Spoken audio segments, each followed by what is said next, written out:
Oopsies, I pressed the live button early today. I know I said live in 25, but hey, why not start early? That was an accident, believe it or not. Anyway, here I am. What's going on, beautiful people of Hexaco? What is going on today? Why not just get started with this live stream?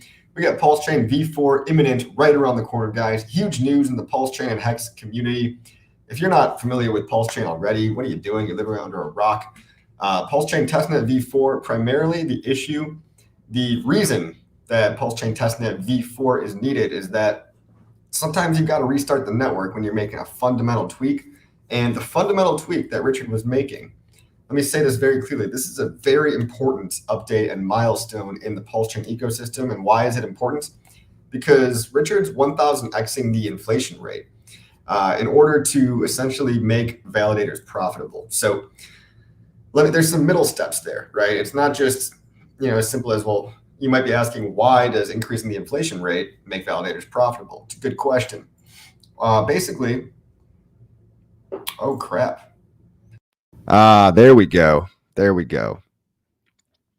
All right. How's my speakers now? Hey, what's going on? Let's say hi to the chat really quick. Michael Solitaire says, swag unit indeed. Swag unit.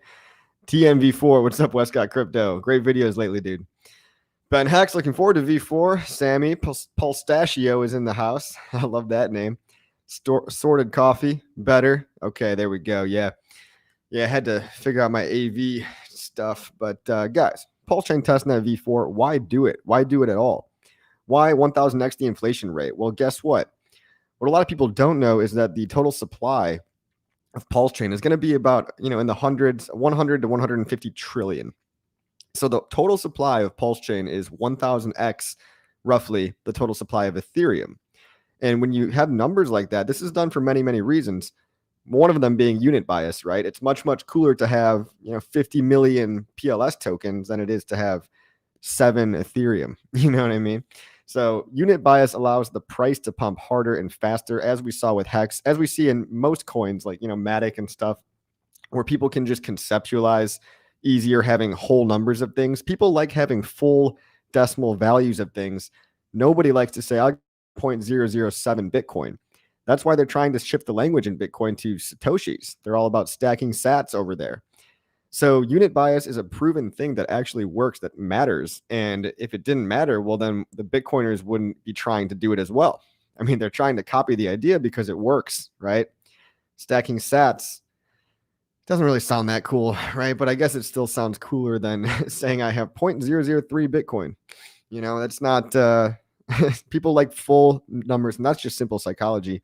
Aside from that, you need to, if you're going to 1000x the supply, it's also going to throw the ratios off. Hence why the automated market maker fixer bot is going to fix the ratios and basically make it so that nobody can game the system when PulseX first launches. That's what the automated market maker, the AMM bot, is basically doing. It's buying up a bunch of PRC20s, and it's minting 1% of the PLS, and it's buying up a bunch of PRC20s. And this is going to fix the ratios such that you can't just go in there, and it's not a race to basically be the first person that gets to the liquidity pair on PulseX is going to be able to buy a whole bunch of one certain token using what little PLS they have, right?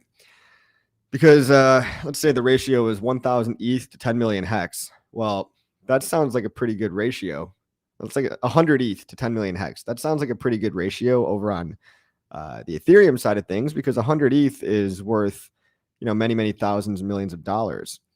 But 100 ETH over on PulseX, when the ETH gets directly converted to PLS, that's going to be 100 PLS per 10 million hex, right? So if the ratio is that bad, if there was only 100 PLS and 10 million hex, you could come in with not a whole lot of, that's a lot of hex per PLS. You could come in with, 1,000 PLS coins, and you could buy almost the entire stack of hex that's available in the liquidity pool, if there was any liquidity left. Now, people will be pulling their liquidity. People will be pulling out liquidity in order to get copies of the chain. So expect liquidity to go down in the hours and minutes before PulseChain, but then it'll come right back again a couple of minutes later. But you guys start to see why the automated market maker bot is needed now. I'm trying to describe that in the best way that I can. And that's been working fine. We're testing that again on PulseChain Testnet v4.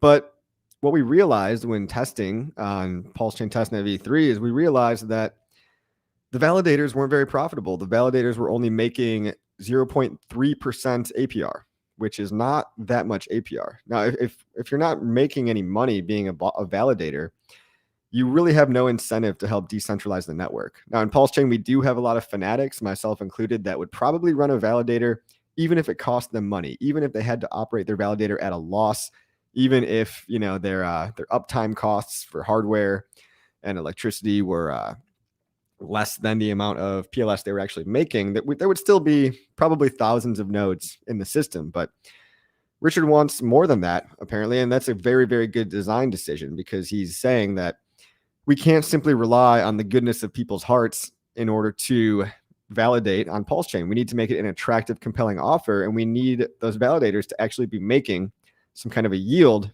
in order to attract them to recoup their initial costs of buying all the hardware. That's kind of the primary cost, right? Buying the hardware and just leaving your computer plugged in, which is like a minor electricity cost, nowhere near ASIC mining for Bitcoin, right? Leaving a computer on is different than running 50 ASIC machines. That uses a lot more power than just making sure your computer is on. Anyway, going back to the original point, we need to incentivize people if we want a network that's on par with Ethereum. So you look at the testnet right now, there's 4,000, 5,000 nodes right now on testnet alone. This alone on the PulseChain testnet, this is more decentralized than many other networks, AVAX, Solana. A lot of these networks don't even have 5,000 nodes, and we've got 4,000 something nodes on testnet v3. Literally. I mean, how crazy is that? So already off to a good start. But Ethereum, which is the premier layer 1 blockchain, it's been around for the longest, it has the most trust. Ethereum has 40,000 nodes. So we need to 10x the number of nodes when we get to mainnet. And obviously, when we get to mainnet, there's going to be more nodes anyway. But just to ensure that PulseChain is as decentralized, if not more decentralized than Ethereum, the goal is to increase the APR, right? So let me just kind of explain. The more nodes in a network you have, the more decentralized the network is, because it's kind of hard for the FBI to knock on 40,000 doors at the same time and shut the network off. Or, especially if these nodes are located in Singapore, Switzerland, Australia, UK, Ireland, South America, Brazil, Mexico, Puerto Rico. Like, it's very, very infeasible. Not to mention, I should add, the Binance Smart Chain has been running perfectly fine with 33 nodes. God knows how many of which are run by CZ himself. But, 33 nodes in the Binance Smart Chain system. Obviously, a lot more in the rotation. You're ready to take the place if any drop out. But you do have to wonder how many of those Binance Smart Chain nodes are just owned by the company Binance itself, being such a large entity. Whereas PulseChain, on the other hand, this is the blockchain of the people. This is by the people, for the people, by Richard, for the people. This is every man's blockchain, right? You can start a validator. I can start a validator. It might take a little bit of tinkering.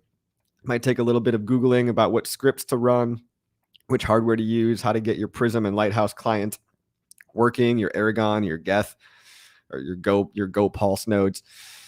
It's going to take some time, and it's not like anybody can do it, but you don't need that much technical chops in order to start a PulseChain node. But again, going back to the original point, fees in an ecosystem are paid as a function of the inflation rate. So if you look at basically, it's kind of hard to explain. Let me try to pull up the Richard Hart tweet.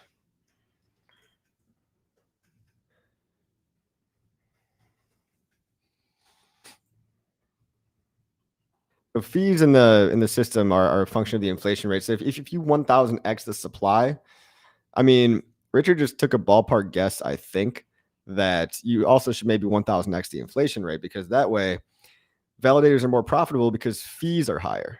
Guys. If you 1,000x the inflation rate, that means that for every transaction that happens, there's a bigger block reward. And of that block reward, remember, block rewards are given to the validators. So validators make their money from block rewards.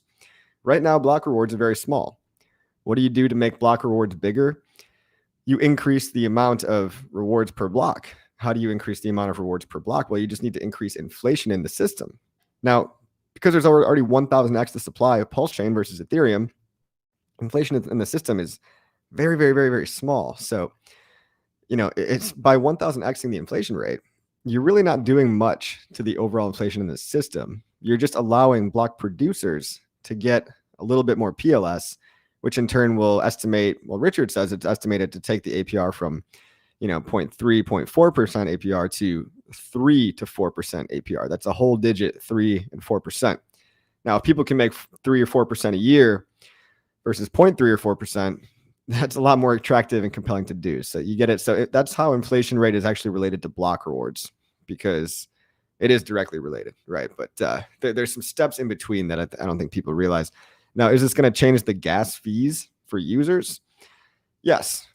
Gas fees for users are, the fees that people pay are also, they go back to the validators, right? The fees that people pay in PulseChain go back to the validators. And so in order to make sure that the fees are higher, increasing that inflation rate is also going to help as well. Because it's going to just increase the total, the amount of fees being paid. And from a user's perspective, you're not even going to notice it, right? From a user's perspective, you're going to basically still be paying 0.01 pennies at first, because the supply is so much bigger. We're talking about fees going from 0.0001 pennies to like 0.01 pennies.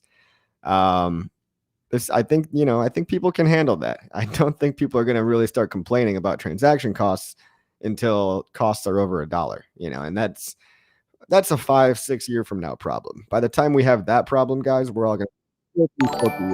Hey, Garo 555, thank you for the super chat, dude. Thank you for the €10.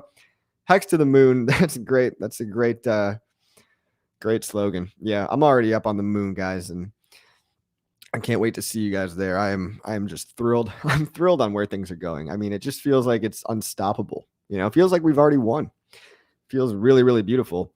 Yeah, check out David Feeder. Shout out to David Feeder. He's doing a ton of work in terms of educating people about how to set up validators.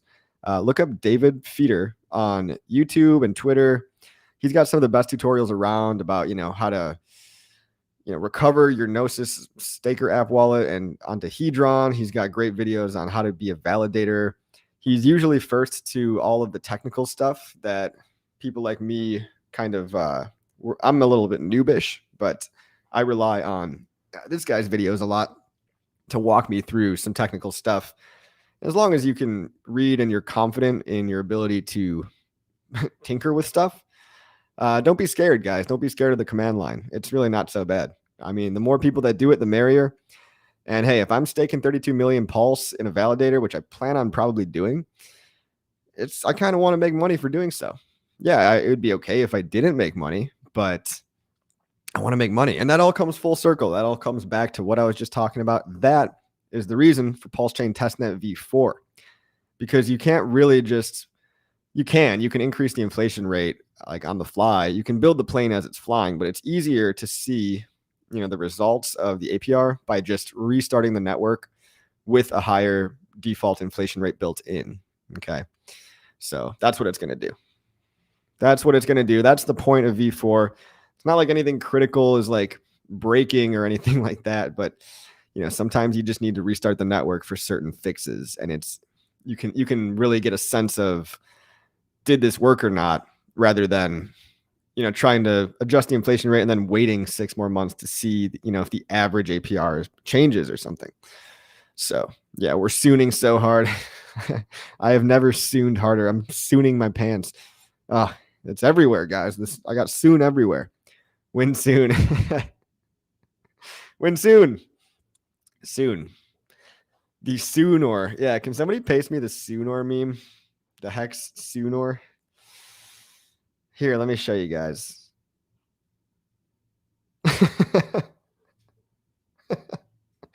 Oh, Twitter's so funny. Twitter's hilarious. They're already making fun of me. Let's see. Sooner. Here you go, guys. This is what we're all looking like in HEX right now. Let me share my screen with you. Share screen. Share. The Hexagon sooner. 4 more weeks. Update from the devs. Someone's never practiced patience. So close. Did you even read the disclaimer? It's worth it for perfection. Just look at the share rate. Yeah, we're all we're all coping. We're all coping hard. But yeah, guys, it's the truest fact you could say is that it really has never been sooner. Every day that goes by, technically speaking, guys, we've never been sooner. So I'm a sooner. You guys are all sooners. We're all sooning together. We're one big happy sooning family. I just got an update from KDP. Pretty interesting update as well. Shout out to KDP. Follow her on Twitter if you're not already. But she mentioned that you now have INC token burning, which is very interesting. I'm trying to find that on the on PulseX because this is new to me. This is new. INC burning is something that was typically, I thought that was only reserved for PulseX, buy and burn. But burn PulseX. I see burning PulseX here. I just don't see INC burning. So if anybody could shoot me where INC burning is, I'd love to see it. I'd love to see it. TDI, PulseX LP, exchange, liquidity. Yeah, I don't know. I don't know where it is. Maybe it's maybe let me change my wallet up a little bit. Scroll down. Here we go. Earn, farms, liquidity. I don't know where you can burn INC token. Like, is that a thing? Can somebody please confirm INC burning? Because maybe I didn't read that right. VP. PulseX INC inflates at 1 INC per second. Public burn function. Anyone can burn INC.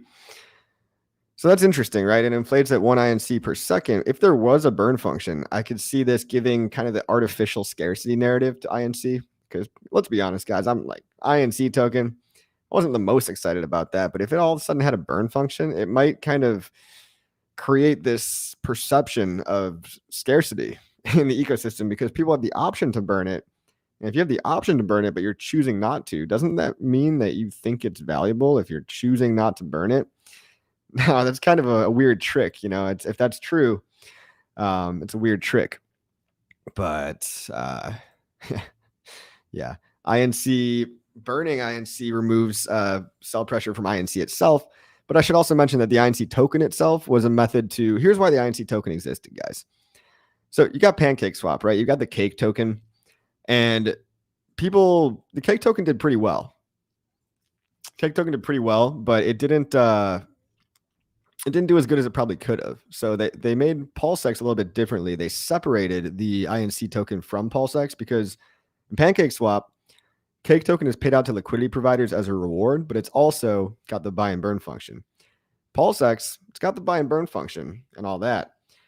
But instead of also being given out to liquidity providers, there's a different token to kind of deter all that potential sell pressure. Because what do liquidity providers do a lot of times when they get the rewards? They just dump it because they look at those rewards as just yield. So I think Richard said to himself, well, why should I reward people with a token that I want to go up in value when liquidity providers typically just dump these tokens anyway? So he decoupled the rewards incentive token from the buy and burn token. He basically just took everything that worked with cake token and PancakeSwap, got rid of all the bad stuff, and yeah, I mean, it's a beautiful thing. It's like when you let things kind of just ride for a little bit, you could watch it from a 10,000 foot bird's eye view. You take what works, you take what doesn't work, and that's what PulseChain is. PulseChain is the best of the best ideas from every different blockchain. It's the best ideas from PancakeSwap. It's the best ideas from Ethereum 2.0. It's all the best projects. It's like Aave clones, GMX clones, all these really good projects, and none of the BS. Liquidity, we're cloning Liquidity. We're going to call it Liquid Loans, better title, cooler user interface. Everything is just better. or it's going to be better. And we've seen a lot of testnet stuff being built. We've seen a lot of people even deploying on mainnet, like the Fiat guys, the guys that cloned Aave. They've already launched on mainnet, Ethereum mainnet. So you can get your Fiat right now for those that don't know. And I think the platform itself is launching pretty soon, but the token is available to claim right now. So feel free to go claim your token. I think if you claim it, you're instantly at like a 5x over the sacrifice price, quote unquote. So gotta love that. Instant 5x on Fiat. And here's the thing about Fiat, guys, is that when Fiat goes live, it's going to be like they're redeploying the contract. So you're not just getting your forked Fiat. It's not actually that simple, which is a good thing, right? They're redeploying the contract. So you're going to reclaim, and remint your P fiats or your PulseChain fiat. Now, what's going to happen after that fork on the Ethereum side? I don't really know. I might consider, dumping my fiat or maybe liquidity bonding it. I don't really know. If it's still making me passive income over on Ethereum, I'll leave it staked. But chances are, if I was a betting man, I would say that, people are going to migrate heavily over to the PulseChain version of Fiat. By the way, for people that are new here, that's spelled PHIAT. Go to phiat.io, fiat.io. Check this platform out, guys. They've had a working demo for a while, and they're gonna launch pretty soon, probably in a week or two. And the token went live already, so you can go trade the token today. Today it's trading at 50 cents ish, I think. So it's gonna be pretty awesome. Did the Shanghai update do anything? No, sir. See, that's the ironic part, right? Here's one reason I'm so bullish right now in just general crypto, right? Everyone was all fear mongering. Oh, Shanghai is going to make the price go down. Shanghai is bad. And I was saying that too, because 3 months ago, things were looking pretty bad. But I think Ethereum rose today, if I'm not mistaken. Those that don't know, Shanghai went live today. What is Shanghai for people that don't know? It's Ethereum staking withdrawals. So for over a year now, for maybe 2 years, Ethereum went to proof of stake, but you could, when you became a validator on Ethereum, you could stake some of your ETH to earn yield, but you couldn't withdraw it because that was an update that was coming in the future. Now, with the Shanghai fork, 2 years later, you can finally withdraw your staked Ethereum. So the hypothesis was, well, all these Ethereum bros are locked up and they've been locked up for 2 years and it's a bear market and everyone's pissed off. They just want to get their money out and they probably can't wait to dump, right? Now, a couple of months ago, I would have agreed. I did agree, but I've changed my mind because, well, history is also showing us Ethereum went up 5% today. So where's your dump, guys? It's not there. Why not? Well, a couple of reasons, right? They staggered the unlocks, right? So they're not all becoming unlocked in a single day, right? There's not billions worth of Ethereum coming unlocked in a single day. Millions, maybe. Rather, it's 10% this week, 10% next week. They're staggering the unlocks. So that's number one. But number two is now that there's bullish sentiment back in the system, a lot of people with their Ethereum, they're maybe not so interested in dumping it. Kraken is a giant whale that because they had their Ethereum staking service shut down, I think the only real dumper you'll have to worry about is Kraken's returns to everybody. Kraken has to return all the staked ETH to everybody because the SEC kind of shut their staking service down. But when all these people receive ETH, it's like, what are they going to do with it?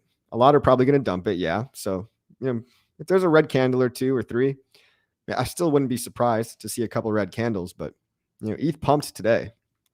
ETH pumped today on the Shanghai news. And there's also, CPI numbers out today. There's also, I think, a Fed meeting soon, maybe today.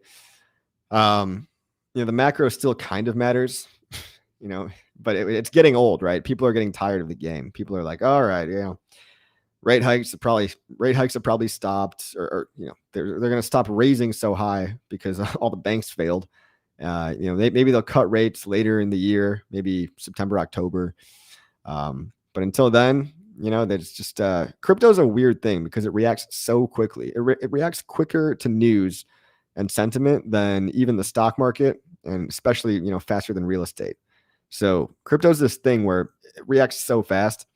And I think now that there's bullish sentiment in crypto, long story short, the Shanghai update, the ETH withdrawals, they're not having a negative impact. And the other part of why that could be is that some of this Ethereum perhaps is flowing into other coins, right?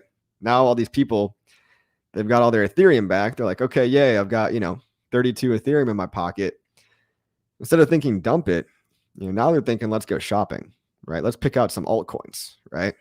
I mean, that's what I would be thinking right now. If I had 32 Ethereum that just magically appeared in my pocket, maybe I would dump a little bit, but I'd be picking up HEX. I'd be picking up more HEX. I'd be picking up HEX only. But people would go shopping for altcoins, right? People would just go shopping. So that's what I think is probably happening. Good point, Bob Wells. Good point.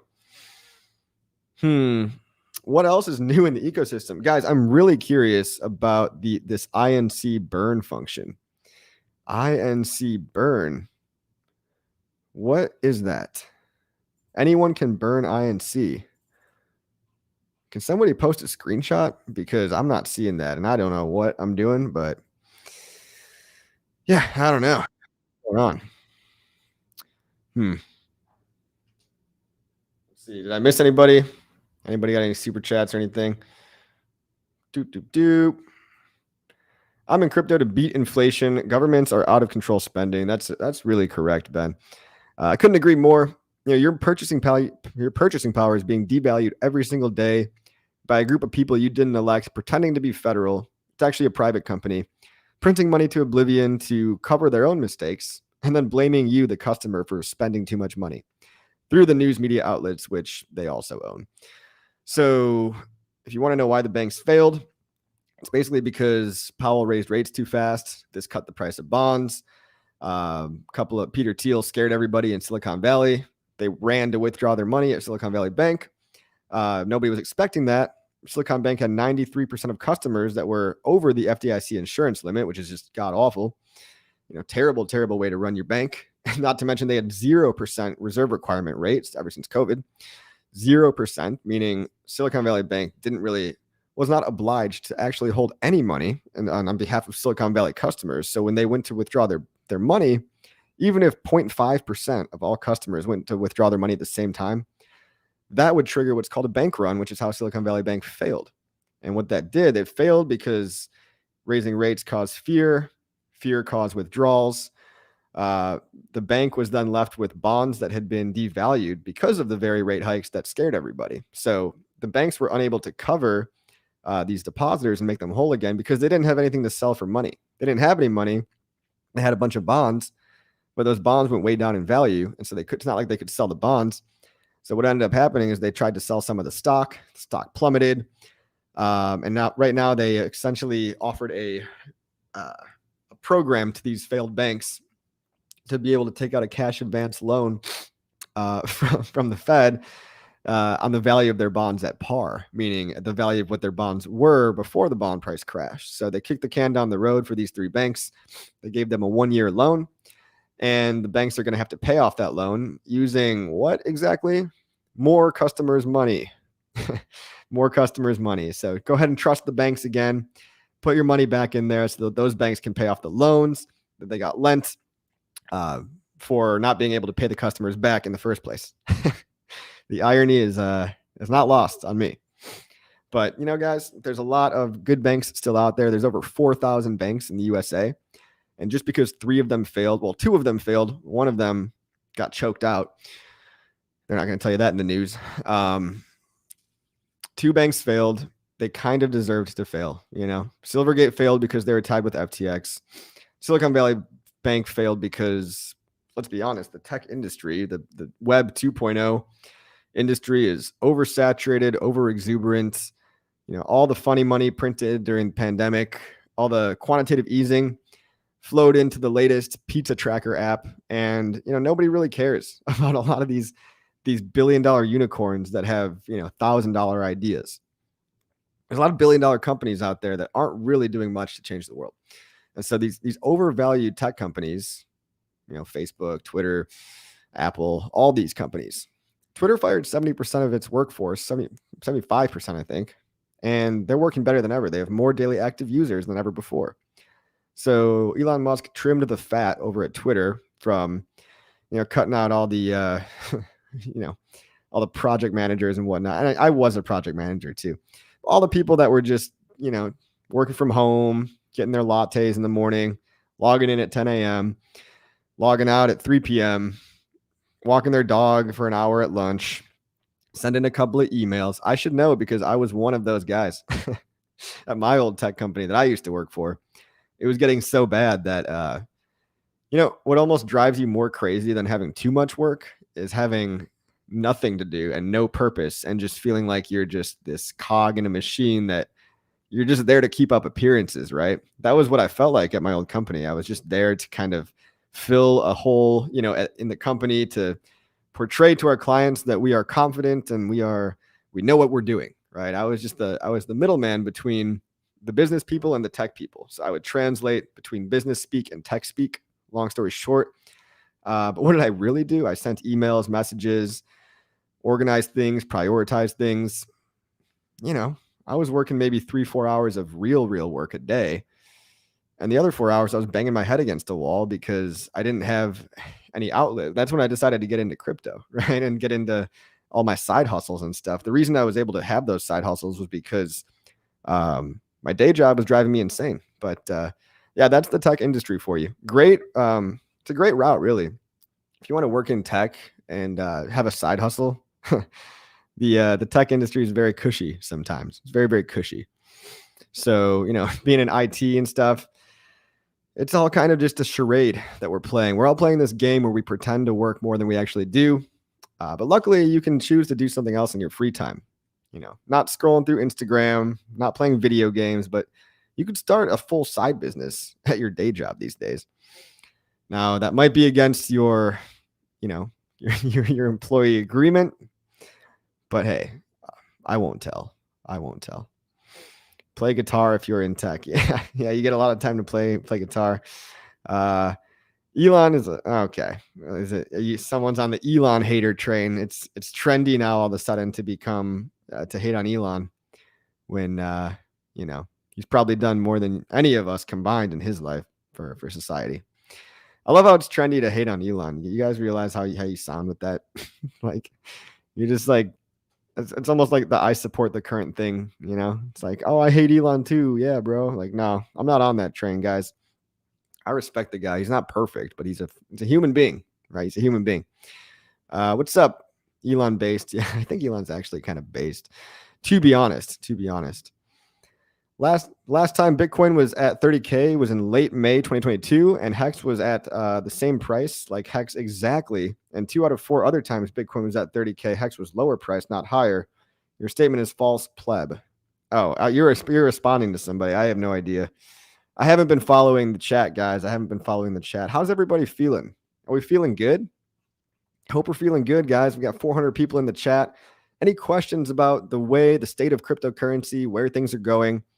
Guys, I was a little, when I saw the Elizabeth Warren anti-crypto army, I was triggered, right? I was like, how could you, but, you start to learn a little bit more about PACs, PACs stands for Political Action Committee. And so the anti-crypto army is a political action committee that Warren just filed to create, but we'll see how much funding they actually get, because the more I looked into it, you want to know how you fight PACs, guys? You fight them with other PACs. You fight them with opposite PACs that fund pro-crypto candidates rather than anti-crypto candidates. Personally, I kind of fudded myself a little bit on that one before realizing that I don't think she's going to get much traction at all, because the people that do care about crypto care about it, extremely. They care about it violently. Like, people like me are going to be single issue voters to whoever's more pro-crypto. I don't care if it's liberal or Democrat or Republican, whoever's pro-crypto, I believe that's the single most important issue. So by picking a fight with the pro-crypto people, I don't think she's realizing that the 95% of people that aren't in crypto, they just don't really care. So who's going to care about an anti-crypto agenda, really, where all you're really doing is poking the bear? You're triggering the people that do care about crypto against you. And for the people that don't care about crypto, it's like you're screaming into an empty room. So I'm not worried about her political action committee And on top of that, there's about 5 or 6 other political action committees out there. There's the Blockchain Association. There's let's see, there's a couple other ones. You got the American Blockchain PAC. You've got the Crypto Freedom PAC. That's the Winklevoss twins kind of voted into that one. You got the Crypto Innovation PAC. You've got like 5 organizations and political action committees that have been donating equally to Democrats and Republicans. They're nonpartisan because crypto should not be a partisan issue. It should not be. Crypto is not red or blue. Okay. Crypto is freedom of speech. It's a fundamental human right to transact. And I'm pretty confident with stuff like that, with other stuff. I recently joined the digital currency action committee. Some BS like that. Hold on. Let me read you guys. Let me read you guys what I just joined. DCTA, Digital Currency Traders Alliance. Now, I don't like the word trader, but I did join the DCTA. I'm now a member of the Digital Currency Traders Alliance, which is going to teach people about how to lobby successfully, how to successfully call your local Congress people, how to write letters, stuff that actually makes a difference. Because as I read one time, history is created by the people that show up. You'd be surprised how much stuff gets by just due to apathy. Not due to evil, but just due to apathy, due to the fact that nobody bothered to even say no. So, I mean, by joining this committee, this Digital Currency Traders Association, I'm hoping to get off my ass, practice what I preach, and do more than just circle jerking on Twitter all day. And educating on YouTube is one thing, but emailing and talking to your local senators and Congress people, that goes a lot farther in terms of the regulation that I think we need coming up.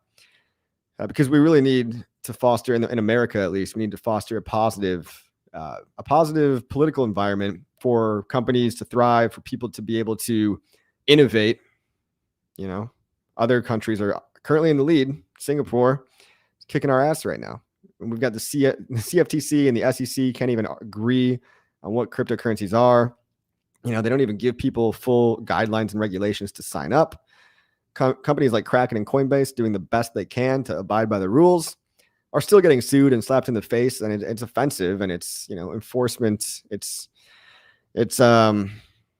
enforcement actions that are just totally uncalled for. It's vast overreach, and this is what we need.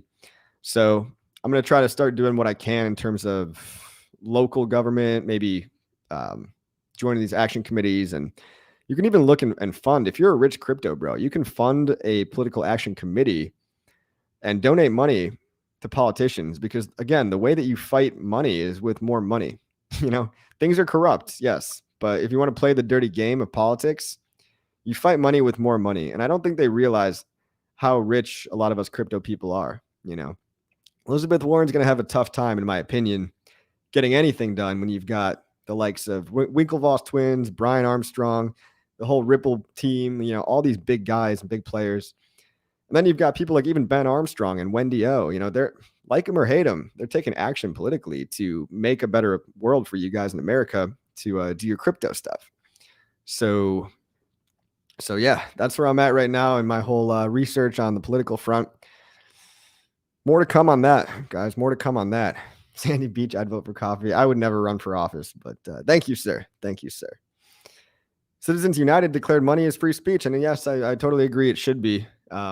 It's a violation of the Constitution to ban things like tornado cash, when really you could just ban the endpoints. You don't have to outlaw the person that invented the hammer just because somebody, used a hammer to bludgeon their ex-spouse to death. Sorry if that was too graphic. At what ratio would you trade HEX for PLS PulseX pre-bridge? I wouldn't. I would not, TNT. I'm not doing ratio trading because I don't want to lose money. Keep in mind, if HEX is 10 cents, let's say HEX is 10 cents, guys, and let's say, a good value of PulseX is 0.0001. Well, what's 0.1 divided by 0.0001? 1,000. Good ratio would be about 1,000 to 1. If I couldn't get more than 1,000 pulse per my HEX, I would not be giving my HEX away. Assuming that the price of HEX was 10 cents and assuming that PLS, a good price for PLS is 0.0001. Now, that said, that's all hypothetical, because what I'm doing in reality is sitting on my butt and not doing anything. Not doing anything. I got to ease up on my language because I got demonetized one video because I said poopy words. Don't apologize. Some people like their coffee dark. What are we talking about? What did I apologize for? The only thing good about we're talking about politics now. Damn. What have I done? What have I done? Yeah. Everybody write me in on the ballot this year, guys. Write me in. Gold Key, what's up, dude? Good to see you. Hey, can anybody tell me the INC burning thing? I'm very curious. Message KP.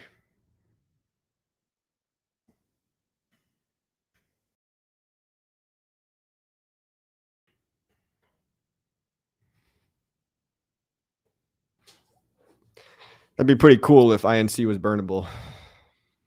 It might be just like a public function on the blockchain explorer. Don't know. I'd vote for coffee. Stop it, you guys. Don't vote for me. Do not vote for me, whatever you do. We need a crypto president. Yeah, Richard Hart for president. Even though he's Richard Hart for president of the EU. Look for burn page. Look on burn page for INC. I am looking on burn page. I'm on the burn page, guys. All I see on the burn page is burning PulseX. What's going on here? Yeah, all I see is the same old PulseX burn. What's the word of the day, Coffee? Word of the day? Exquisite. The word of the day is exquisite. Black Greek coffee gets my vote. Yeah, I love that Greek coffee with the sludge on the bottom. That shit is the best. You know, they just leave it on the bottom there. It's nice and strong. You know, you get a tiny little strong cup of coffee. That's all you need for the day. You know, be careful drinking too much coffee, guys. Coffee is a double-edged sword. I drink some mushroom-infused coffee now. It's by 4 Sigmatic. It's got lion's mane mushroom and reishi in it. But the thing about drinking too much coffee is that it gives you this false sense that you're being more productive than you actually are. You know, I don't like coffee in large quantities because I used to be totally hooked on it, drinking it all throughout the day. My hands would be shaking, and all I realized was that I basically just had anxiety, you know, and I talked too fast and I would cut people off, and I wasn't as good socially, you know. I would just try to like rush everything, and I was just buzzing too hard. You could tell when someone's drinking too much coffee. It's kind of like sometimes it's kind of hard to fit in with them and, you know, in the conversation because they're a little too sped up, if you know what I mean. Same goes for Adderall and stuff like that. It's a tool, right?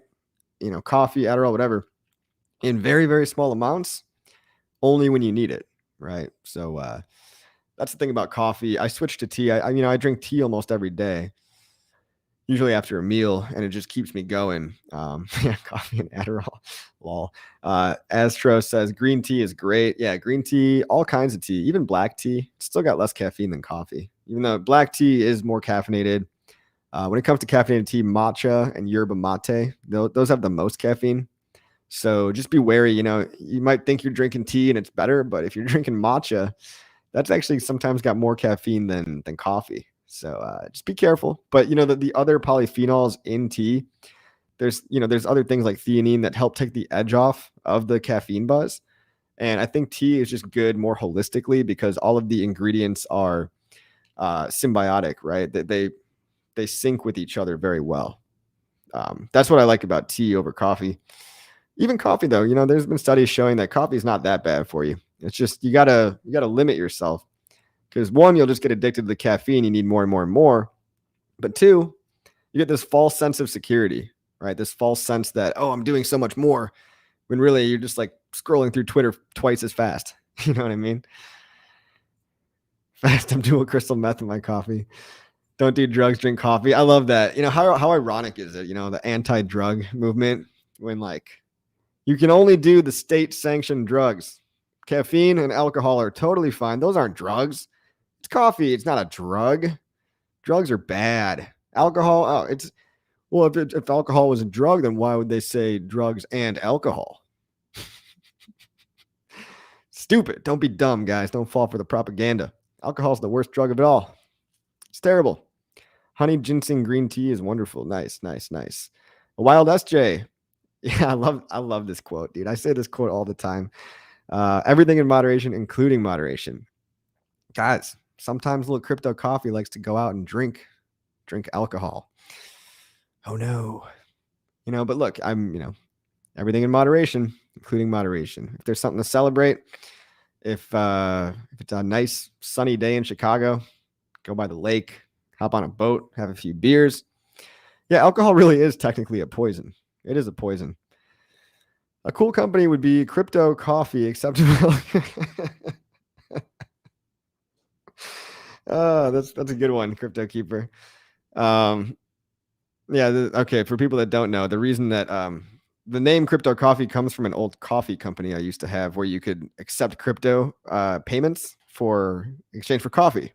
It had 3 different blends: Moon Fuel, Proof of Beans, and what was it? Satoshi's Vision. It's right behind me here. See those three little things right there? That's those are my old coffee designs, my old coffee bag designs. I just kept it for posterity. And basically the business flopped, broke even, maybe lost a little money when I think about all the time I spent. I lost more time than money, that's for sure. But hey, I learned what works, what doesn't work.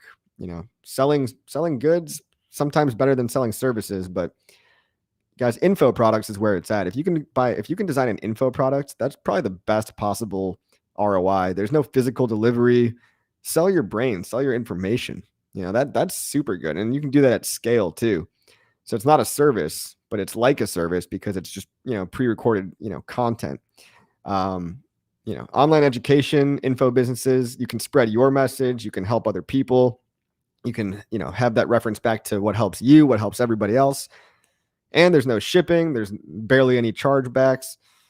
It's a pretty good business idea, guys. If anyone's looking for a business idea, Cialis is good for you and her. Heart healthy. Thank you, Unplugged Dad. Thank you for that. I've heard it works for women too. But what's the sildenafil? I think is the main ingredient. Apparently, you can just buy it like over the counter almost, like Blue Chew. I don't know. Coffee. Does anybody have questions about stuff? Oh, Kinetics is in the chat. What's up, Kinetics? How you doing? What's up, dude? It's great to see everybody, man. It's a beautiful day. Spring is here. Summer's coming up. Prices are up. I think we're still at 8 cents. We've got 420 live viewers. Shout out to the 420 of you. Coffee's network, since they were the ones using it. Kinetics. What? Not following. I don't drink alcohol, but there are worse drugs out there. Yeah, there are. There are. Alcohol is one of the worst, but then there's like crack. It's maddening to try to convince people like my brother that are in the stock market that crypto is the good thing. He thinks last cycle is the only cycle crypto ever had. I feel sorry for people like that, especially when it's like your brother, especially when it's a really good friend. What I've realized, guys, is that sometimes even your own friends, it be your own people sometimes that just don't even want anything to do with it. They secretly, privately are hoping for you to fail even. Guarantee that's true for a lot of my friends. Some of them are probably jealous, hoping that you're going to fail. You're not going to fail, guys. Crypto comes back. It goes in cycles. And the price you pay for the most maddest, highest appreciating asset of all time is extreme volatility, and it's not for everybody. How many people can really understand that extreme volatility? Not many people, guys. You guys are the bold risk takers that are going to be the crazy loony people that everyone's laughing at. Some salty hater soy boys are privately, secretly hoping for you to fail. Even in crypto, a lot of people are hoping for PulseChain to fail, hoping for HEX to fail. Guys, we're immune to that over here. We're immune. We're on the winning team. We're one of the only communities in crypto that has money. So easy to hate from the bottom of the penthouse. You're down. You're all the way down there. I'm looking down on you, and I can't even hear you from all the way up here. Crypto Artie. LFG, excitement is in the air. Join our ecosystem. Married Hex Jane. Oh, wow. Thank you so much for the tip, dude. That is very generous. Who's Mary Hex Jane? Who's Mary Hex Jane? Is she new? Is he new? Mary Hex Jane. Maybe that's not even a person. Whatever. Crypto Artie, you're the man, bro. He's been around for a while. Guys, we're all going to do so good on this bull market. We're all going to be so freaking set. You're in the right place at the right time. You've packed your bags. You've bought your ticket to the rocket ship. I'll see you guys on the moon. We'll crack a beer on the moon. Stephen Saunders, $10 tip. Thank you so much. Nothing but $10. Thank you so much for that, dude. I really, really appreciate it. Yeah, wag me. We're all going to make it. Instead of Lightning Network, it was Coffee's Network. Lol. Yeah, I'm not starting my own network anytime soon. Have you seen how hard it is to start a blockchain? Richard Hart, the smartest man in crypto, has taken 2 years to build one. I'm gonna leave that. I'm gonna leave that to the smart guys, to the developers. No coffee coin, no blockchain. Yeah, it's not my game, guys. It's not my game. We don't need any more ticker symbols, guys. We've got the best one right here. We've got the best ticker symbol in the game. I'm not really interested in starting my own projects. I'm interested in pumping all of our bags. That's what I'm interested in. Education, outreach, user experience. If you can increase the network effect and adoption of a system, of a closed system, you increase the value for everybody. It's actually a positive sum game. People get it wrong all the time. They think crypto is a negative sum game. They think you have to be a trader. Like when I walk up to a person on the street and I tell them I'm in crypto, they're like, oh, so you like trade crypto. Like they just trading and crypto are just like the same thing to them. It's like, no. It's not. It's the opposite. I do the polar opposite of that. I teach people how to hold. I hodl. I don't trade. I hodl. And I teach people how to hold, and I teach people how to buy, how to stake, how to sell one day, but we're talking years, 12 months, 18 months, 24 months. It's called investing. Investing is not trading. Investing is not trading. 95% of traders lose. And it's not a matter of if, it's a matter of when. 95% of traders lose. I hate to break it to you guys, but you are not smarter than the market. I've been in crypto for 8 years, and I wasted 5 of those years thinking that I was smarter than the market. So the market's the ultimate truth teller. Your balance, your account balance at the end of the day is going to tell you if you were right or wrong. You can yell and scream at hexagons, at long-term holders, early Bitcoin holders that, you're jealous and that they shouldn't be rich. Why should they get to be rich when you're the expert day trader? But you gotta, Richard used to say this, look at the top 10 coins. Look at the top 10 coins by market cap. Which one of those coins do you think should not be there? People get so triggered. Oh, Ripple sucks. Ripple sucks. Well, Ripple's a top 10 coin. So it means a lot of people disagree with you. Maybe you should respect the market that's telling you what people like and, just shut up about your own personal opinions. You are not the market, right? It humbles you in a way. And if you're not ready to admit that you could be wrong about things, or that, your investment thesis can be proven wrong, and that you think you're going to outsmart everybody chasing the next narrative, day trading, you're not going to make it in crypto. NGMI, your NGMI. I mean, yeah, you can make money in crypto. You can make money. But do you have a prop shop? Do you have a trading firm behind you? Do you have years worth of strategic advice from people like Goldman Sachs? Are you closer to the exchanges? Are you closer to the source of the news? Or are you just some guy sitting at home scrolling through Twitter? Oh, I'm going to buy this coin. Guess what? Your exit liquidity, dude. Your exit liquidity. Just don't make the same mistakes I did out there, guys. I've been in crypto for 8 years. I only got rich in crypto in the past 3 years. Well, I guess I started hodling in 2018. And so it took me a couple years of accumulating and hodling before my account balance started to really look good. And then, I've only really been able to reap those rewards after, 4 or 5 years after 2018, 2022, 2023. And you can cut that time down to 2, 3, 4 years. It doesn't have to be 8 years. But compare that to a 40-year, 401k, you work till you're dead. Here in America, we live to work. Over in Europe, those guys, they work to live. And I respect that a little bit more. We live to work over here, and we just chew up and spit out our society. We really just chew them up and spit them out. No remorse, no care, no respect for the elderly. You get a gold watch and get the fuck out of here. You're going to choose that life, or you're going to choose a 5-year retirement plan? Sounds a lot better than a 40-year retirement plan. I'll tell you that. That's 20% less. That's 20% less time. 80% less time. 5 years over 40 years? Yeah, that's 1/8. No, I'm wrong on that math. 5 years over 40 years, it's higher than 80% less time. It's like 87.5% or something. Matty Allen, what's up, dude? Stupid mentality. Yeah, I don't. It is kind of dumb. Luck is a silly concept. Luck, yeah, I agree, Tigray. It's where preparation meets opportunity. You make your own luck. You literally make your own luck.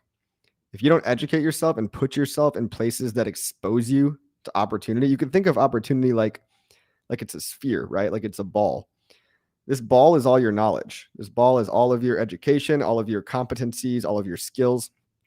And the more you get, the bigger the ball gets. And all the surface area, it's like magnetic, right? So all the surface area of the ball is attracting more opportunities. And as the surface area gets bigger, the magnetic surface gets bigger. You just start pulling in these crazy opportunities that you never thought possible, right? A good example is like, all these sacrifices and stuff. It's like I was able to put in money to the Fiat sacrifice at a time when HEX was peaking, and I was feeling pretty loaded. And what felt like a small investment to me was actually a very large investment to the average person. And that did a 5x overnight, which amplified my gains drastically, where you can make what some people make in a year from these crypto projects, getting in early and just putting in what you would consider to not even be that big of a bag. It's insane, guys. It's insane. And everybody here can do this. You can all do this. I'm not trying to brag. I'm just saying you can all literally do this. Patience, believe in the system, have some conviction. In the meantime, while you're being patient, you're sitting on your hands, you can go and spread the word, and you can pump your own bags. You are the network. You can get out there and pump your own bags. That's the beautiful thing. That's what most of us in here are doing. We're out on Twitter. We're talking to our friends and family. The more people, the merrier, guys. The more, the merrier. DJ, Dr. R, you are a rock star. Are you going to Miami with Maddie? I'm going to have to miss that one, guys. Yeah, I've got a previous event scheduled during that weekend. I'm going to have to miss the Miami meetup, but I do need to make a trip down to Miami. I got to visit Ben Cage in Miami. And probably a lot more people than that too. But fearless attitude will ignite luck. That too. Fearless. Well, knowledge helps you get over the fear, though. It really does. Do you think 8,000 USD PLS is a good thing? Yes. Yes, I do. That 8,000 USD in Pulse is a great thing. Bro, if Pulse does 100x, 200x, you're a millionaire. $8,000 put into Pulse could make you a millionaire in 3 years or less. It's not a guarantee. This is not financial advice. I'm not a financial advisor. I'm just speculating like all of you guys, but man, $8,000 in Pulse. Just think about 100x, dude. That's $800,000. Dude. What's up, Coffee? How you doing, Roof Dog? Who keeps asking when Miami? I'm not going to the conference, unfortunately, guys. Sorry.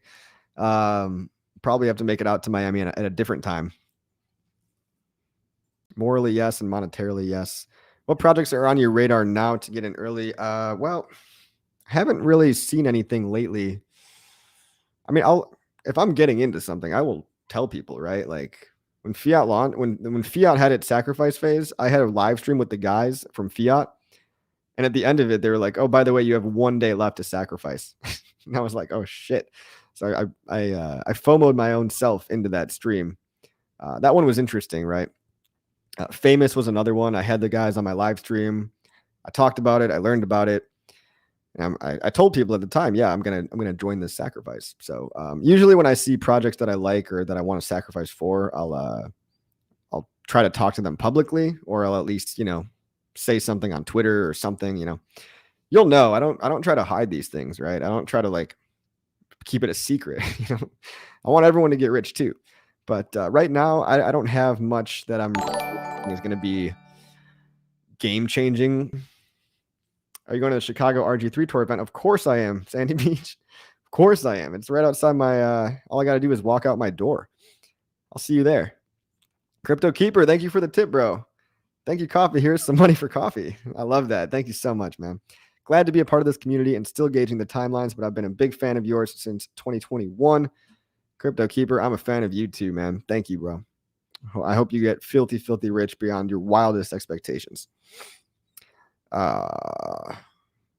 Since all the BSV fork development was scrapped, Richard's been working on the latest code about 6 months. Yeah, that's probably true. It's probably more like 8 months now. I think they probably scrapped the code a little bit before that they announced they were scrapping the code. But yeah, I'm sure they're working harder than ever, but that is true, right? They were going to launch the BSC fork, but ETH 2.0 came out. It was really synchronistic, actually. It's kind of, I know the delays suck. Like, I hate the fact that we're just waiting right now, but I don't think people realize how good forking Ethereum 2.0 is.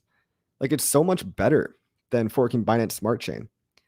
It's like 10 times better in just terms of like, you're using the latest and greatest technology, and you get to adopt and inherit changes that you like from the latest and greatest, highest net worth dev team, the where all the popularity is at, all the innovation is happening on Ethereum. So that just gives us so much more to choose from, right? Greener pastures. PSC fork would have been a flop. Yeah, it might have not been that good. Who knows? Proof that you've got big balls. Lol. It's delayed, not rugged. All is good. Yep. Hey guys, 550 people watching. Thank you all for coming out. It's been about an hour, so if there's no more questions in the chat, I'm going to wrap up in a couple of minutes. 450 viewers, 218 likes. Yeah, smash that like up. Tickle that like button. Give that like button a nice little smooch. And tuck it into bed and tell it a good night story. All right. MT Coiners is pretty much same. I sacked for Power City too. Yeah, Power City might be a pretty good one. I didn't know Power City too well at the time. I would think that would do some kind of returns. I'm not like, just because I didn't sacrifice for it doesn't mean I think that one's a bad project. They're doing a lot. I think I'm just like, I was spread too thin and I just didn't want to take the risk on a team I didn't really know. Still need to learn more about it. Obviously, Power City, I'm not that educated on, but doesn't sound like a bad one, guys. That one. And Famous, yeah, I definitely went into Famous. Ripple, trash coin, doesn't matter if it's popular. Lol. Terra Luna is popular too. Yeah. I guess what I was trying to say with that statement was more like, you have to respect what's pumping. Now, Ripple, if you look at the last 5 years performance ROI, terrible, right? Awful. Ripple simply, some coins are just up there because they've been around for a long time. But, and look, guys, this is not to say that I don't like Ripple, right? I do not like Ripple. Do not like Ripple at all. But let's look at the market cap of Ripple, right? It's number 6 right now, total. And it used to be trading at 0.06 cents. And now it's trading, at the top, it traded at $1.08. So $1.80 in the last cycle. If you would have sold it at the last cycle, you could have made a lot of money. And you got to respect that, people can make a lot of money by buying almost anything and holding it over the long term, as long as you pick something that's going to stand the test of time, that's not going to rug, it's not going to get hacked, or that's actually going to be around in 5 or 6 years. I mean, HEX did way better than Ripple, obviously, way better. But going from half a penny to $1.80, it's pretty good. I mean, it's not bad, right? Now, unfortunately, it doesn't mean that Ripple is a good coin that I'm saying you should go buy. But I guess what I'm saying is that people might hate Ripple, but Other people probably made a lot of money on it. Now, I don't really think you're going to make any money on it anymore, but all the people that bought in 2015, 2016, they made a ton of money on it. And that's why there's so many Ripple fanatics still around, because even though they made money on it 8 years ago, they bought it 8 years ago, they still made so much money on it that they want to get out and tell people about it, right? Unfortunately, with the way their company works, the way their company dumps on everybody's head, the way it's totally centralized and all that stuff from a technical standpoint, and Ripple itself doesn't even use the token. I'm not buying into Ripple anytime soon, right? I don't like the narrative. I don't like the coin price dynamics. I think it's got dump-mentals built in. The company has to sell Ripple every month from their treasury to pay for their building full of people, pay for all their holiday parties, all their pension, 401k payments. So yeah, I don't like the coin. I don't think it's going to perform, but that's just what happens when people buy a long time ago and hold something for 8 years. They still made out like a bandit. Dolomite says, love coffee, ready for Pulse. Thank you so much for the tip, Dolomite. Dolomite, very entertaining on Twitter. Thanks, bro. I really appreciate that. Smite thine like button. What's famous? What's famous? Famous is a fork of, GMX. It's a leverage trading platform, decentralized leverage trading, excuse me, on Ethereum. And so it's been really, really famous, really, really well known, really, really, really popular over on Ethereum. GMX, Google GMX. It had a lot of VC funding, which, as we know, on PulseChain projects, we don't do VC funding. We open it up to retail right away. Usually. At least those are the projects that I like, when they give everyone a fair chance, not just sell out to VCs, completely, and then use retail as exit liquidity. That happens a lot over on Ethereum, right? You got a lot of Web3 companies pretending like they're Web2 companies, and they're still wearing the shirts and ties, and they think that it's the same game. People in Web3 on Ethereum, a lot of the time they think they're playing the same game as Silicon Valley. They don't realize that they're in a totally different game. You shouldn't be having a CEO and a CFO and a COO. If your product is really decentralized, you don't need all that fluff, right? So these teams should be more, I guess, pseudo-anonymous, or not anonymous, but just more, what's the word? More reserved, maybe less corporate sellout. And, that's the Silicon Valley game, is you sell out to VCs and you get a valuation, and you hyperinflate your valuation of your pizza tracker app. And then you go public, and that's everyone's dream, is you go public and then you dump on retail's heads. That's what IPOs are. IPOs are all the company, all the employees. They all got their stock options, all the venture capitalists, A16Z, Sequoia Capital. They're thrilled about the IPO. They push it to the public and they dump it on your head. They dump it on you. And people do that in crypto too, but they don't do that in a lot of PulseChain projects that I like. I think that there's a lot of VC funding in GMX. Famous is a clone of GMX without that. And it's got some other cool features built in too. Oh, wow. I've been talking for a while. I was supposed to go. I was supposed to call it quits. PulseX Pumpamentals, opinions on it, coffee. It's awesome, dude. Buy and burn is amazing. I love PulseX. It's going to be great. PulseX is going to go. It's going to do a lot of returns. Now, in the near term, in the first year or two, I do not believe that PulseX will outperform PLS. That's all I'm saying. It's going to do very well, I think. But what am I basing this off of? Just history, guys. Simply history. We have never seen an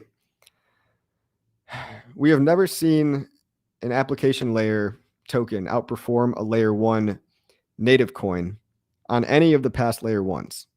And a lot of people like to think, oh, this time it's different. This time it's different. I don't think this time it's different, guys. I think PLS in the near term, the network layer 1 coin will outperform PulseX. They'll both go up. And then I think in the longer term, 3, 4, 5 years, PulseX will catch up and maybe even outperform PLS. It's just that most of the attention on a new blockchain floods into the network token itself because people want to use the network token. And the money trickles into the other tokens like PulseX and stuff like that afterwards. That's just what I think. I could be wrong, and I'd be happy to be wrong because I hold a big bag. I'm going to be holding a big bag of both of them. So I would be happy to be wrong. I'd be happy for this time it's different. This time it's different would be great. PulseX has great fundamentals, great pumpamentals, right? Fundamental mechanisms that will pump the price, buy and burn, reducing supply and buying the price up in the process. You can't beat that, right? But a lot of attention is going to be on the network layer token too. Let's not forget. What's up, Crypto Coffee? What's up, Crypto Cav 33? More anarchists. Am I an anarchist? I'm sort of an anarchist, I guess. Nathan says INC though. Yeah, I know. I've been talking about INC. This is true. Maybe I've just gotten proven wrong. HEX is a token. It outperforms. Well, it did outperform, but you have to realize that it was also launched 2 or 3 years after Ethereum, right? So that's what I'm talking about. Like PulseX could outperform a couple of years after the network is live, but Ethereum did a 10,000x. The only thing is Ethereum launched in 2015. So it was Ethereum was out for 4 years before HEX was even a thing. So I think if you look at the total returns of Ethereum, let's look at that. Ethereum price, tradingreview.com. ETHUSD, go to Kraken. Launch chart. Kraken's got the oldest history. Go to the weekly chart. Log. How do I do log? They hid log. Where did they put the log button? Oh, yeah, it's right here, I think. No. Where's the log button, guys? I feel like such a noob right now. Logarithmic. Got it. Okay. Let's see how much Ethereum did. Ethereum did a 104,000x, roughly 104,000x. If you want to count it from its actual wick low, it did a 300 and I'm sorry. Ethereum did a 30,000x from its all-time low, and it did an 11,000x from its more recent low. So yeah, technically Ethereum did outperform HEX, but it's been around for longer. So it's kind of like apples and oranges, I guess, on that one. Apples and oranges. Like the stream, or an asteroid filled with genetically modified alien DNA will spore at your dinner table. You guys better do this. You don't want this to happen to you. Has this ever happened to you? Wonder Coffee, do you believe in the bonding, which will basically make HEX the outperformer?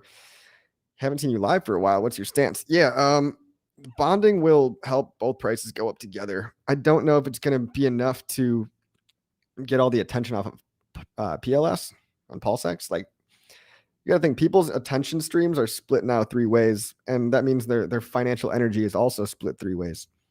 So they now have an option to not only buy HEX, but there's other games in town. Now, if we have 100x the buy pressure, we'll be okay if we have 10x the coins, as long as we can have 100x the buy pressure in this next cycle. But yeah, bonding the liquidity will help. Basically, that's just going to help both EHEX and PHEX go up together and make a lot more gains for the original EHEX holders as well, assuming they don't dump. I'm staked out for 15 years. I'm 100% staked right now, so I would love to see that liquidity bonding, because I want all my EHEX to have some value, right? And liquidity bonding is what's going to protect the EHEX price. And then it'll allow them to pump together, because let's say people start to buy HEX on the Ethereum chain. Well, that still pumps the PulseChain one. People buy HEX on the PulseChain HEX, and that still pumps the Ethereum version. So yeah, I do believe bonding will help. I believe it will happen. What seems most likely to me is that it will probably happen 2 to 3 months after launch, after the dust settles. I don't think, for me personally, for example, I'm not interested in providing liquidity in the first week, because there's so much chaos going on that I could provide liquidity and end up losing a ton of money, right? If I'm too early on the liquidity providing, I could be the one eating up all that EHEX at the expense of all my PHEX, right? So I'm probably going to wait at least a month to see where the dust settles, see when ratios have established themselves, and then I would go in with my liquidity, right? Has the snapshot happened yet? There is no snapshot. I've said it before and I'll say it again. This will be the last comment I read. There is no snapshot. The fork date, the launch date, the snapshot, it's all the same thing. It's all happening at the exact same time. When you hear Richard Hart say, we're forking the chain, PulseChain will go live at XYZ block, that's when the fork will happen. There's no date in advance. This is not like those Binance Smart Chain airdrops. This is not like all those airdrops where there's a snapshot. It's nothing like that. Okay. Snapshot is the launch, is the fork. They're all synonymous with each other. So no, the snapshot has not happened yet because the launch hasn't happened yet, because the moment it launches, the microsecond that PulseChain launches, that's when all the copies will be created.